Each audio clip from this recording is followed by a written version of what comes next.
common misconception is that a buyer can get a better deal working directly with the builder without a realtor. In truth, this creates a lack of representation for the buyer and provides the builder an opportunity for more profit. A home builder commonly acts as a real estate agent with a fiduciary duty to protect the interests of the builder. In other words, when you work directly with the builder or its real estate agent without representation from a realtor, you don't have anyone working to protect your best interest, including helping you get the best price and other important deal terms. Working with a builder is quite different than purchasing a resale home. Builders typically use their own contract rather than the promulgated form provided by the Texas Real Estate Commission, and they often reject requested contract changes, even when terms are heavily weighted in favor of the builder. Builder contracts are notorious for minimal commitments on timing, as well as limited buyer leverage to hold them accountable. Common issues are exorbitant amounts of time to complete construction and allowing the builder to choose the closing date. Now, while some of this does come with the territory, labor and material shortages, high demand for new construction, and management changes all can delay timely delivery of a new home. In addition, it can be hard to understand the comparable quality of a builder's home. The selection of lot and finishes can be limited and difficult to change. And closing costs customarily paid by the seller can get pushed to the buyer. This might include the title commitment, homeowners associations transfer and resale fees, and other closing costs. Builders often pressure or entice buyers to use their lender and their title company. They may use financial incentives, large financial incentives, such as contributions to closing costs to achieve this goal. And while this may sound attractive, it's important to recognize the inherent conflict of interest of the builder when working with a builder's lender and title company. It can mean the process, attention to detail, responsiveness, and accountability can be drastically different than when purchasing a resale home using third-party lenders and title companies. With so many factors stacked in a builder's favor, it is important to have someone representing you. Bring your buyer agent to the first meeting or first viewing of new construction homes at a community.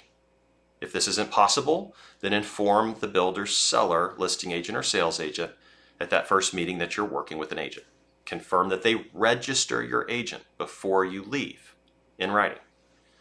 Most builders will work with your agent and pay a commission if this representation is established at the first meeting. Stay in close contact with the builder, its lender, and the title agent throughout the construction process to be sure they're providing timely, quality service. Builders do not like being micromanaged and tend to prefer dealing with the buyer directly, and often don't inform your buyer agent about what's going on. So it's important to plan how often your buyer agent will touch base with you and the builder, and how much of a lead your agent will take in monitoring the progress and pushing to hold the builder accountable. Give the builder permission and guidance to keep your real estate agent informed. Your agent will rely on open and transparent communication and mutually agreed upon expectations to get you to the closing table. Now, once you're within 30 days of closing, you'll need to start asking for the title commitment and survey from the builder. They'll often not inform you of a timeline that you need those. The closing statement must be provided to you within at least 3 days of closing per RESPA rules, but you and your agent should start asking for it a few weeks in advance.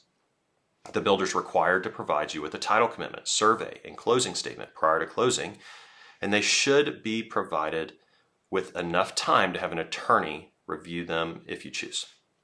We recommend that you have the title company survey and T-47 reviewed by an attorney since they are legal documents. Contact an attorney well in advance to sign an agreement so that you're able to get a quick review turnaround when the time comes. We recommend a third-party home inspection once the house is substantially complete. Unlike resale homes, builders should repair any deficiencies outlined in an inspection. Provide the builder with the inspection report and have them verify what they'll fix or explain anything that they think that they shouldn't fix. Separately, you'll have a walkthrough with your builder's project manager once the house is substantially complete. You'll walk around the house putting tape where you see, like blue tape, where you see deficiencies, where the paint isn't done right, or maybe there's a hole in the wall, or anything. You'll also have a final walkthrough a few days before the closing to make sure everything's good to go. So check to make sure all the inspection items are completed, nothing has been broken, and that the home is reasonably clean at that final walkthrough. Definitely secure homeowner's insurance in advance, of course, of purchasing the home. Be sure to transfer the utilities prior to the closing, and then be sure your funds to close are liquid and available to wire to the title company prior to the closing date. And please be aware of potential fraud. Thieves see real estate transactions as targets and will create emails that look like they come from representatives in your transaction, like the title agent or the lender. So call the title company directly to be sure you send your down payment or cash payment funds to a legitimate bank account. Don't just rely on email. The builder usually provides keys once the sale is funded, meaning the funds have been received by the builder from your bank. This can happen immediately, but sometimes take several hours, and then you can get your keys. With the help of your buyer agent, you have paid the best price, picked the best lot and plan for you, negotiated the best terms, and successfully completed the closing process to buy a new home. That's the goal, that's the benefit, and we hope that you'll work with us in that category. Thank you.